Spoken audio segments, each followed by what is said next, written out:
மாம்சத்தோடும் இரத்தத்தோடும் நமக்கு என்ன இல்லை. ஆனால் நம்ம எது கூட போராடி நிற்கிறோம்? இவன் இப்படி சொல்லிட்டான், அவன் அப்படி நிற்கிறான், அவன் இப்படி பண்ணுறான். நம்ம கண்கள் எல்லாம் மாம்சத்தோடும் இரத்தத்தோடும் ஓடுது. அவைகளோடு நமக்கு போராட்டம் இல்லை.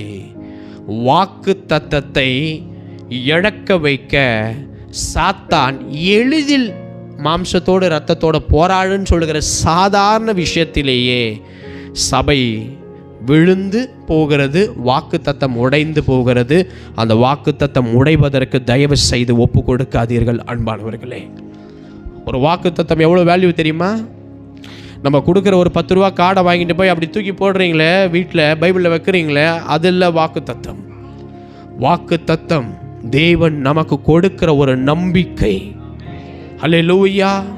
ஆவிக்குரிய வாக்குத்தத்தம் எல்லாருக்கும் ஒன்றுதான். ஆனால் மாம்ச வாக்குத்தத்தம் வேணால் வெவ்வேறாக இருக்கலாம். அந்த வெவ்வேறுக்கும் கர்த்தர் உண்மையுள்ளவராக இருக்கிறார் அதை செய்து முடிக்க. அல்லேலூயா, ஆமென். வேலையில் எப்போ ப்ரெஷர் அதிகமாகுதோ கர்த்தர் சமூகத்தில் நேரத்தை கூட்டி பாருங்க. வீட்டில் எப்போ பிரச்சனை அதிகமாகுதோ தேவ சமூகத்தில் கூட்டி பாருங்க. பிரச்சனை கொடுக்குற அந்த நேரங்களில் தேவ சமூகத்தில் உக்காந்து கூட்டி பாருங்க. கர்த்தர் கவனித்து பார்ப்பார். வாக்குத்தத்தம் உன் கையில் கொண்டு வந்து ஒரு லாட்ரி டிக்கெட்டை மாதிரி திறந்து உனக்கு கொடுத்துருவாரு மட்டும் நினைக்காது. அது சாத்தான் கொடுக்கிற வழியும் வாசலும்.